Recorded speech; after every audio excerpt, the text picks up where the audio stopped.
Hey everyone, welcome back to Immediate Movie Reactions. I'm here after watching Mercy.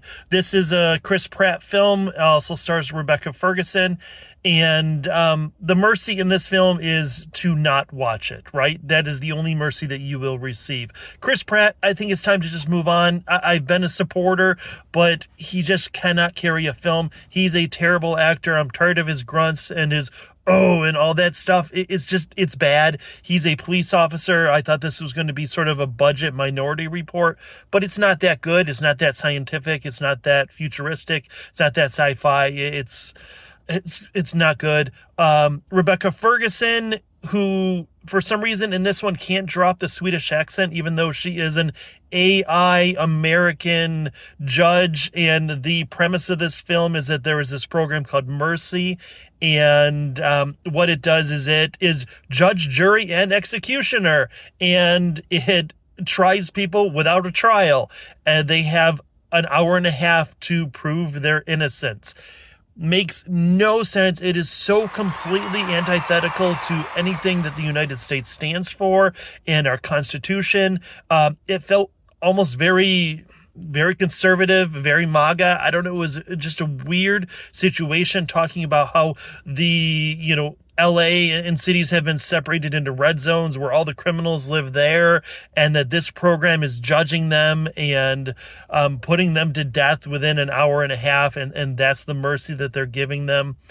It's really, really bad. So, surprise, Chris Pratt is guilty, right? He is charged with killing his wife, and it's a mystery now to find out whether or not he did it or who did it. And I'm sorry, there's not really a mystery here, because within 5 to 10 minutes of this film starting, you know what happened and you know who did it. The reasons for all that make no fucking sense at all. It's so stupid. It takes so many convoluted, ridiculous turns that, by the way, are all so cliche and obvious that you're like, oh, yeah, okay. I was going to leave. I was going to walk out of this film because I couldn't stand watching Chris Pratt anymore. It's really just a close-up of his face most of the time. And then Rebecca Ferguson, even though she's supposed to be this impartial AI judge who actually says, I don't show emotion, I judge based on facts, it makes sort of comments and jokes and facial expressions where she's being emotive, which if she weren't, then we would only have pretty much freaking Chris Pratt. And everyone else in this film, they're just terrible. Like, I'm sorry, but everything about this movie I hated. I thought it was just horrible. The only thing that really kept me going was, number one, to see was I right about my guess within the first 5 minutes of the film, and number two, in the top right corner of this film there is a timer running that shows how long Chris Pratt has to prove his innocence, and he has to get below, I think it's a 92% threshold, and he jumps back and forth between 98 and 95 and blah blah blah, even though it becomes so obvious so early that he's innocent. It doesn't jump below that reasonable doubt threshold of 92%, whatever the hell that means, right?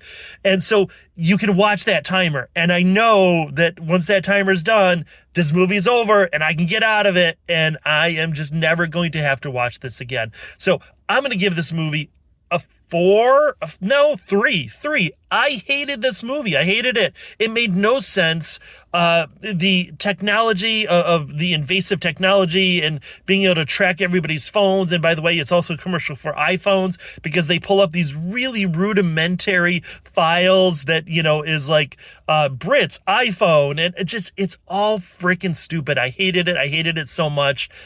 There we are. I guess because I like Rebecca Ferguson, I'm willing to give this a 3, but that's about it. There we are. Please like, share, subscribe. I do appreciate everyone, and I love seeing followers and subscribers and all that sort of thing.